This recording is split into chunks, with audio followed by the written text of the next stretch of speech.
Depuis la nuit des temps, l'homme se pose les mêmes questions. Qui est Dieu et surtout qui suis-je? Sommes-nous simplement de la poussière éternelle ou le reflet d'une réalité éternelle? Si Dieu existe, pourquoi le monde souffre-t-il? Et si l'homme est créé à son image, pourquoi est-il capable du pire et du meilleur? Très chers téléspectateurs, bonjour, bienvenue dans votre émission Que dit la parole. Aujourd'hui, nous allons parler de qui est Dieu et qui est l'homme. Pour ce faire, je reçois aujourd'hui un homme des dieux, un ministre de l'Évangile. Il est chantre. Il s'appelle Josué Lebo Kabea, à qui je salue. Je dis bonjour. Bonjour, monsieur le journaliste. Alors, dites-nous comment vous vous sentez aujourd'hui dans notre émission Que dit la parole. Je me porte très bien et je me sens honoré que vous m'ayez invité à votre émission. Voilà tout. Alors, expliquez-nous, dites-nous comment ça évolue. Vous êtes chantre, vous êtes aussi ministre. Comment vous arrivez à combiner les deux? Bon, ce qui est vrai, c'est que ce n'est pas quelque chose de facile. Oui. Déjà pour ceux qui ont ces dons-là, Oui. ce n'est pas facile de gérer les deux à la fois. Mais comme tous les deux sont centrés sur la parole, Oui. c'est ce qui fait un peu que ça rende les choses un peu plus faciles.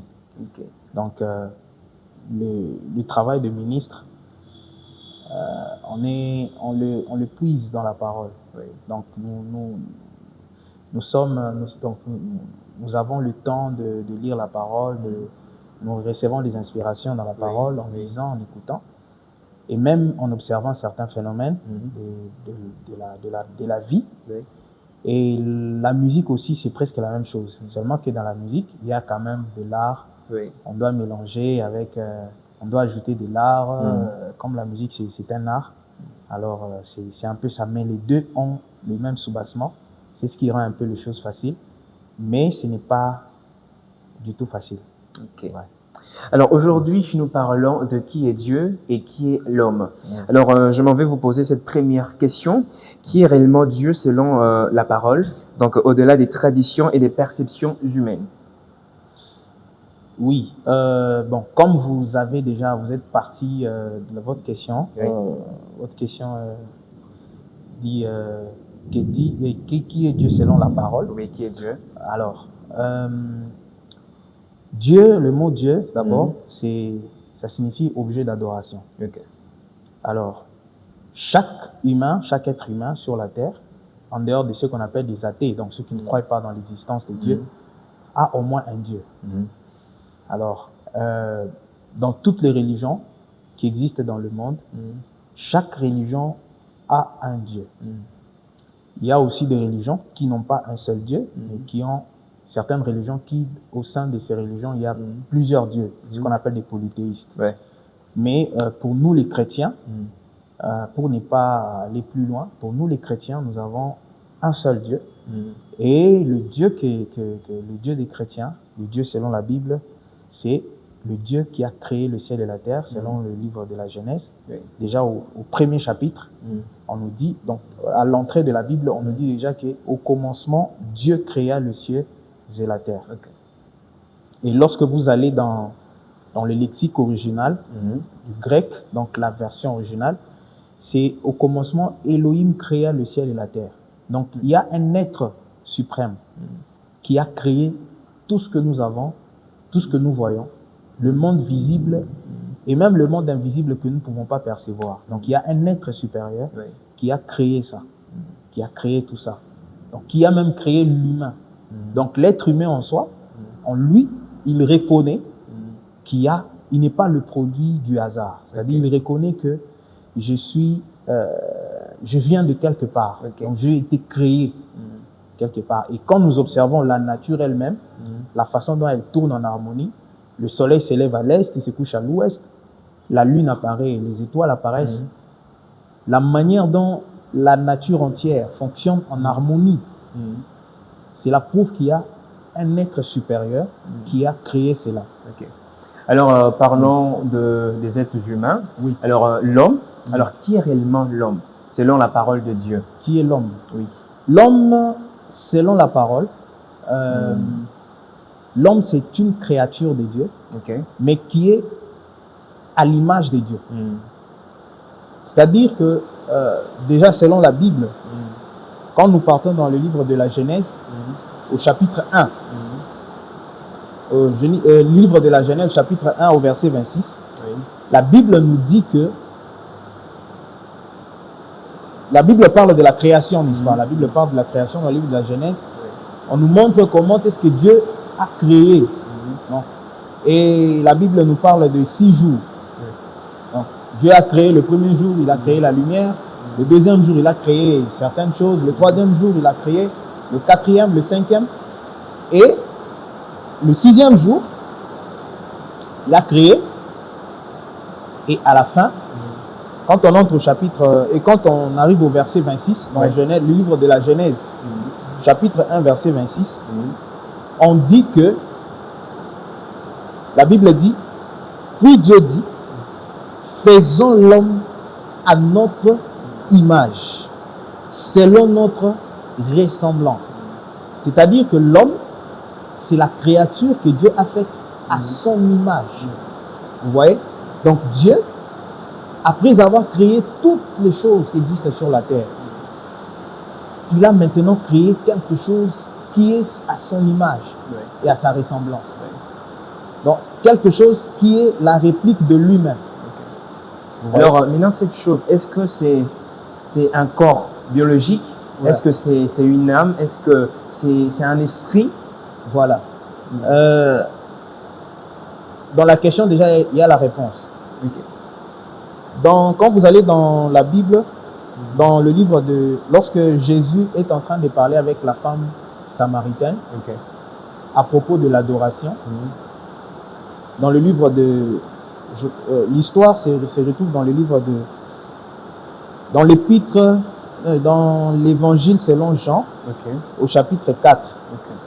Lorsque Jésus est en train de parler avec la femme samaritaine, au chapitre 4, verset 24. Jésus dit ceci. Jésus dit à la femme samaritaine, il lui dit, je peux commencer au verset 23.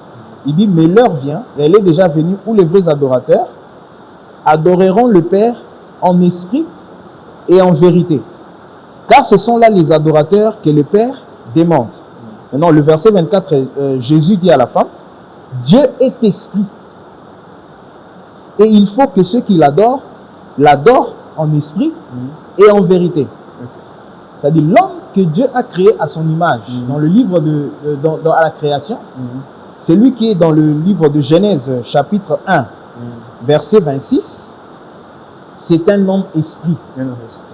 Maintenant, dans le même livre de la Genèse, vous allez voir que, après que Dieu ait créé l'homme à son image, donc au verset 26, Dieu dit, faisons l'homme à notre image, nous sommes au verset 26 du premier chapitre, selon notre ressemblance, et qu'il domine sur les poissons de la mer, sur les oiseaux du ciel, sur les bétails, sur toute la terre, sur tous les reptiles qui rampent sur la terre.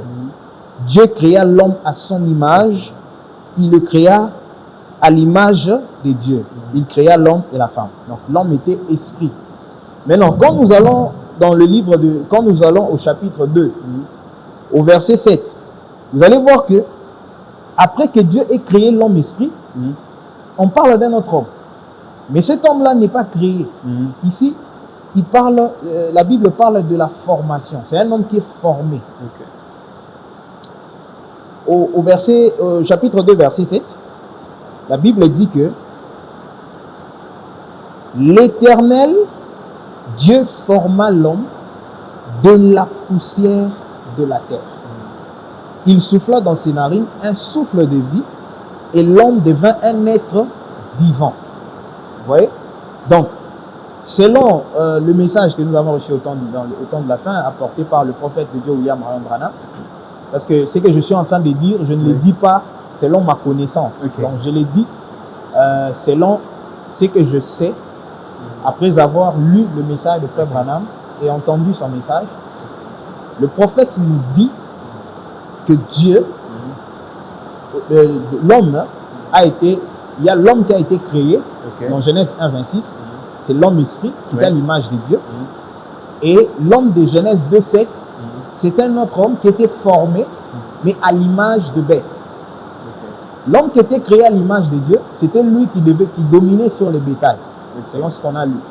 Maintenant, l'homme de Genèse 2:7, lui a été formé parce qu'il n'y avait personne pour cultiver la terre. C'est un homme physique, l'homme qui était fait à l'image de bête. C'est-à-dire Dieu s'est inspiré des animaux qui existaient déjà. Voilà pourquoi quand vous regardez l'homme dans son état extérieur, dans son état physique, il a des similitudes avec certains animaux. Donc, Dieu il lui a donné une main comme celle d'un singe, un pied comme la patte de l'ours. Donc, Dieu a regardé des animaux qui existaient déjà. Voilà pourquoi le prophète nous dit qu'un homme qui n'a pas le Saint-Esprit, c'est une bête. Alors, je peux peut-être, si vous m'accordez, je peux peut-être lire une citation de D'accord, allez-y. qui explique tout ce que je viens de dire. D'accord, ça va. Si vous m'accordez, je peux lire même 2 citations. D'accord. Pour être un peu plus explicite. D'accord. Nous sommes dans la divinité de Jésus-Christ. Okay. Le prophète a prêché le 25 décembre 1949. Au paragraphe, nous sommes au paragraphe 46. Paragraphe 46. Ouais. Le prophète dit ceci. Et Dieu, au commencement, a créé son premier homme. Il l'a fait esprit. Et l'esprit est la partie invisible de l'homme, qu'on ne voit pas. Or, Dieu a fait l'homme à son image, mais écoutez-vous. Très bien. Dieu a fait l'homme à son image, et Dieu est esprit. Vous voyez? Dit la Bible. Et le premier homme qui a été fait gouverner toute la création. Donc cet homme-là qui gouvernait toute la création, c'était l'homme esprit. Tout comme le Saint-Esprit gouverne l'Église aujourd'hui. Il dirigeait la création, il dirigeait les animaux. Maintenant, au paragraphe 47, il dit, mais il n'y avait pas d'homme pour cultiver. Donc, malgré qu'il avait déjà créé l'homme esprit, il dit mais il n'y avait pas d'homme pour cultiver le sol. Alors Dieu a formé l'homme de la poussière de la terre. Et cet homme, il se peut qu'il lui ait donné des mains comme celles d'un singe. Il se peut qu'il lui ait donné des pieds comme ceux d'un ours. Quoi qu'il ait fait, il a simplement tout mis ensemble et a créé un homme. Mais quant à cet homme, Dieu a placé cet esprit immortel qui ne meurt jamais dans cet homme. Il est devenu plus qu'une bête. Vous voyez? Donc avant il était une bête, mais maintenant là il est devenu plus qu'une bête. Il est devenu un homme. Vous voyez? Donc l'homme Adam était un être double. Okay. Il y avait l'homme esprit qui gouvernait, qui était à l'image de Dieu, et l'homme de chair qui était à l'image de bête. Alors, je peux lire aussi la deuxième citation. Allez-y. Pour être plus explicite. Dans cette citation, je vais lire, le prophète dit la même chose. Okay. Mais ici, il va un peu plus loin. Pour montrer que l'homme esprit, là, qui était créé à l'image de Dieu, c'est n'est rien d'autre que la condescendance de Dieu lui-même. Okay. Vous voyez? Parce qu'il nous dit que lorsque Dieu a créé, donc, dans sa forme où il était Elohim, dans sa forme où il était, c'était le grand esprit qui couvrait tout l'espace. Personne ne pouvait le voir, le compter. Alors, il ne pouvait pas créer sous cette forme-là, parce que il n'y avait pas quelque chose d'autre qui pouvait occuper un espace. Il fallait qu'il se condense dans une chose minuscule qu'on appelle la lumière, le Fils, qui est sorti de lui. Comme dit que c'est comme un halo de lumière qui est sorti de lui, du Père. C'est cette lumière-là qui est la lumière du commencement. Quand Dieu dit que la lumière soit, cette lumière-là dont Dieu parle, dont la Bible parle, ce n'est pas la lumière du soleil, de la lune et des étoiles. Parce que la lune et les étoiles ont été créés le 4e jour de la création. La lune, le soleil et les étoiles ont été créés le 4e jour de la création. Mais la lumière qui est créée au premier jour, c'est la lumière du Fils. Voilà pourquoi Jean dit que au commencement était la parole. Et la parole était avec Dieu. Et cette parole-là était Dieu. Donc, cette parole est sortie de Dieu. Et le Dieu duquel cette parole est sortie est venu entrer dans cette lumière. Il s'est condensé dans cette lumière. Donc, cette parole qui était avec Dieu est devenue Dieu. Et cette parole était la lumière des hommes. Voilà pourquoi la lumière dont il est question là, c'était la lumière du Fils. C'était le Fils. Maintenant, Dieu ne s'est pas arrêté là-bas. Quand il dit, parce que quand vous lisez dans Genèse 1, 26, on dit, Dieu dit, faisons l'homme à notre image. Donc, Dieu n'était pas en train de parler aux anges. Parce qu'il y a des gens qui pensent que quand Dieu dit, faisons l'homme à notre image, Dieu est en train de parler aux anges.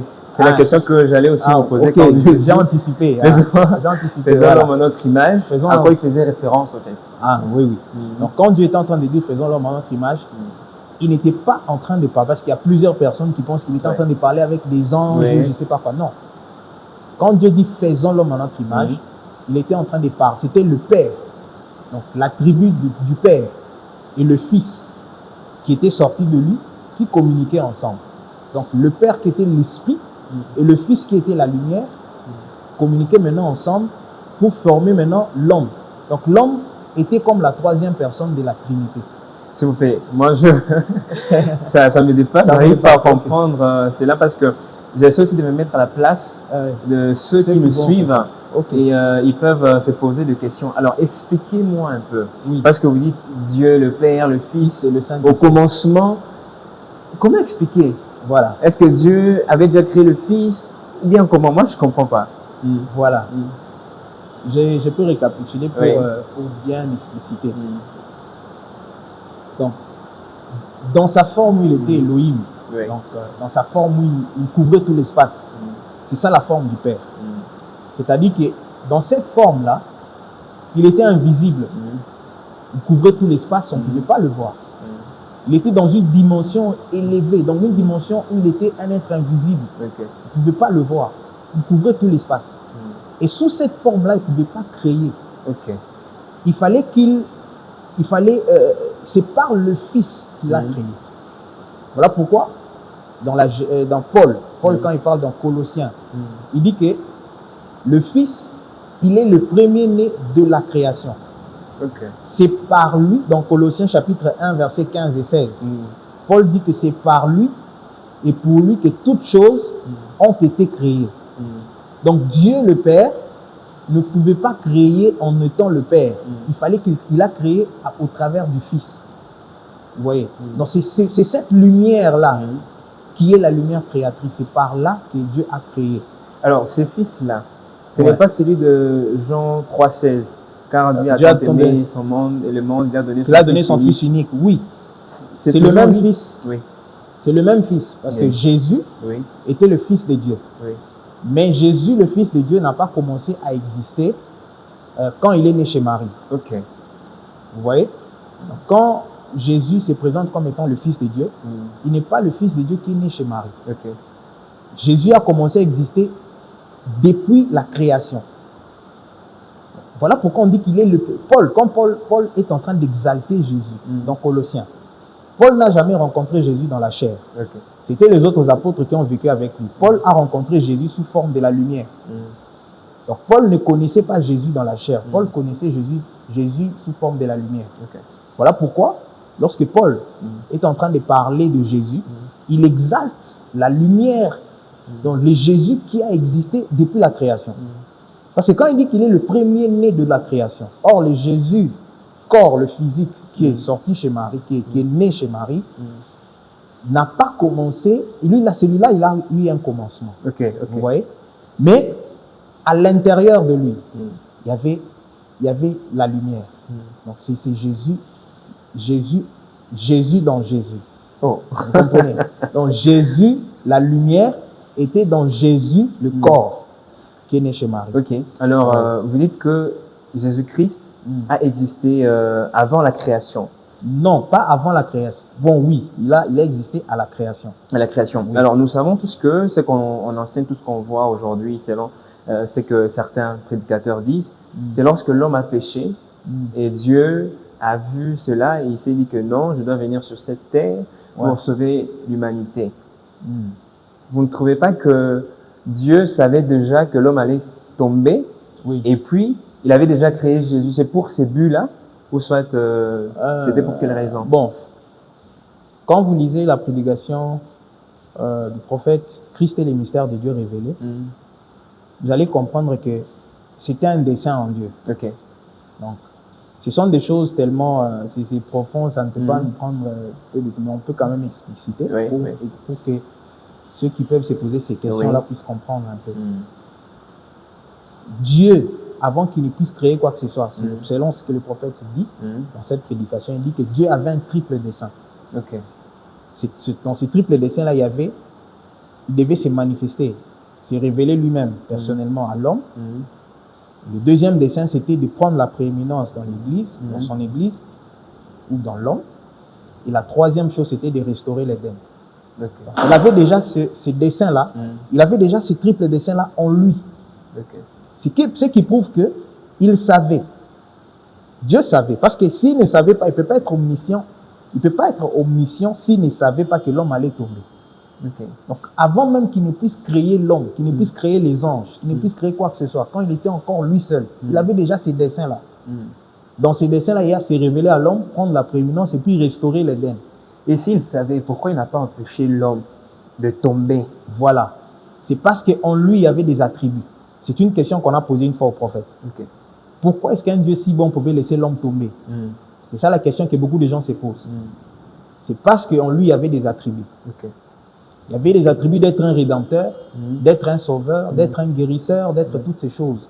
Alors, il ne pouvait pas ces attributs-là ne pouvaient pas se manifester si l'homme n'était pas tombé. Il fallait que l'homme tombe pour que les attributs qui étaient en lui puissent se manifester. Vous voyez, donc, le rédempteur a existé avant le péché. Le sauveur, oui, le sauveur a existé avant le péché. Le guérisseur a existé avant la maladie. Okay. Donc, le fait qu'il soit guérisseur, en d'autres termes, c'est ça qui a fait que la maladie vienne, pour que son attribut de guérisseur puisse se manifester. Mais on dit souvent que vaut mieux prévenir que guérir. Dieu, sachant que l'homme allait tomber, pourquoi il n'a pas essayé de prévenir? Parce qu'il est le Tout-Puissant, il est celui qui a la puissance. C'est par la parole que toute chose a été créée. Et c'est par cette même parole qu'il pouvait aussi déclarer que non, l'homme ne va pas tomber, je vais prévenir cela. Non, ça ne serait jamais, ça n'allait jamais rendre la rédemption intéressante. Okay. Vous voyez? Parce que c'est comme, vous ne pouvez jamais apprécier, tel que vous êtes, vous n'apprécierez jamais. Imaginez quand vous passez beaucoup de temps, tout en étant seulement en bonne santé. Oui. Parfois, vous oubliez combien la santé c'est quelque chose de bien. Oui. Mais c'est lorsque vous tombez malade, que vous vous rendez compte que, ah non, la santé, c'est quelque chose de bien. Oui. Vous voyez? C'est quand vous êtes affamé que vous sentez même l'importance de la nourriture. Mais si vous êtes rassasié, vous pouvez même voir la nourriture comme ça et puis négliger. Vous voyez? Alors, l'homme ne pouvait pas comprendre l'importance de Dieu ou les attributs là qui étaient en Dieu s'il n'allait pas se trouver dans cette situation. C'est comme Dieu est comme un acteur. C'est comme un acteur qui a écrit, je peux dire, il a écrit un film. Vous voyez? Il a écrit un film. Il sait que non, l'homme va tomber et moi je viendrai pour le sauver. C'est un acteur. Alors, aujourd'hui, nous parlons de qui est Dieu et qui est l'homme. C'est quoi l'importance de savoir qui est Dieu et qui est l'homme et la différence à établir entre les deux? En quoi ça peut aider un croyant aujourd'hui? Voilà. C'était ça même, je peux dire que c'est ça même la chose la plus importante dans le sujet. Parce que toutes ces connaissances, l'important c'est de faire comprendre à l'homme ce qu'il est. C'est pour que l'homme puisse vivre selon ses privilèges. Parce que tu ne peux pas vivre selon tes privilèges si tu ne connais pas qui tu es. Donc l'homme en soi, parce que les êtres humains vivent, il y a certains hommes qui vivent sans connaître ce qu'ils sont. Il y a des gens qui vivent, ils ne connaissent même pas d'où ils viennent. Et donc, il vit seulement comme ça. Il s'est dit, bon, il se réveille le matin, il part travailler, mais il ne connaît pas qui il est, d'où il vient. Parce que l'homme devrait se poser la question de savoir d'où est-ce que je viens. Quand je meurs, je vais aller où? Qui suis-je? Est-ce que je suis seulement un être charnel, physique comme ça, ou bien je suis quoi? Vous voyez? C'est pour cela, c'est ça l'importance de ce sujet. L'importance de connaître qui est Dieu, qui est l'homme. Connaître qui l'homme doit connaître qui il est. Donc l'homme doit connaître que il n'est pas simplement chair. Parce que cette chair est périssable. Tu es poussière, tu retourneras à la poussière. Mais à l'intérieur de cette chair, il y a l'âme. Vous voyez? C'est ça le véritable homme. L'homme invisible qu'on n'a jamais vu. Donc tel que je vous vois là, tel que je vous regarde, je ne vous ai jamais vu. Parce que vous, le vrai vous est invisible à mes yeux. Ce que je vois, c'est votre corps. Voilà pourquoi quand vous allez mourir, je ne le souhaite pas, mais je donne un exemple. Pour ça, quand moi je vais mourir, on ne va pas dire, hein, parce que si je dis vous, peut-être vous pouvez avoir peur. Donc, quand je vais mourir, on ne va pas dire que on part enterrer frère Josué. On dit qu'on part enterrer le corps de frère Josué. C'est mon corps, ce n'est pas moi. C'est-à-dire que moi, je suis dans ce corps, à l'intérieur de ce corps. Quand je meurs, je quitte ce corps. C'est-à-dire, ce corps, c'est juste un revêtement. Vous voyez? C'est une couverture. Alors, les gens font beaucoup plus d'attention à la couverture, mais ils oublient l'intérieur. Ils oublient leur vraie personnalité, ce qui est à l'intérieur. C'est ça même. Et cet homme, l'homme est réellement une divinité. C'est-à-dire que quand Dieu avait créé l'homme, Adam, il était une divinité. Donc c'était une condescendance de Dieu lui-même, comme on vient de le dire. C'était comme une réplique de Dieu sur la terre, mais couvert dans une peau humaine. Maintenant, l'homme a péché, il a perdu cette divinité. C'est la raison pour laquelle Jésus-Christ est venu. Jésus-Christ est venu pour racheter l'homme. Qu'est-ce qu'on appelle le rachat? La rédemption, c'est ramener la chose dans son état initial. Donc Jésus-Christ est venu pour que l'homme puisse retourner dans son état où il était avant. C'est ça l'importance de ce sujet. Alors aujourd'hui, avec la rédemption qui a été complète, cela nous ramène dans notre position. Donc l'homme retourne dans la position où il était avant la chute. Voilà. Wow, trop de choses à dire. Et moi aujourd'hui, je me sens vraiment très nourri spirituellement parce que j'ai beaucoup appris et j'espère que tous ceux qui nous suivent aujourd'hui ont aussi beaucoup appris. Et ce sujet, c'est un sujet très vaste et moi, j'espère bien que prochainement, nous pouvons revenir sur la deuxième partie de ce sujet pour très bien s'étaler là-dessus. D'accord, merci beaucoup. Alors, très chers téléspectateurs, vous êtes nombreux à nous suivre. Vous avez compris, aujourd'hui, nous avons parlé de qui est Dieu et qui est l'homme.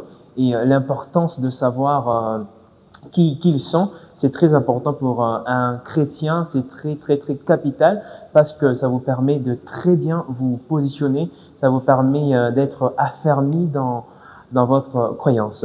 Alors n'hésitez pas à liker, n'hésitez pas à laisser des commentaires, n'hésitez pas à nous dire les prochaines thématiques que vous voulez que nous puissions aborder. Alors c'était Que dit la parole? Nous espérons que prochainement, nous allons vous retrouver ensemble avec vous. Au revoir.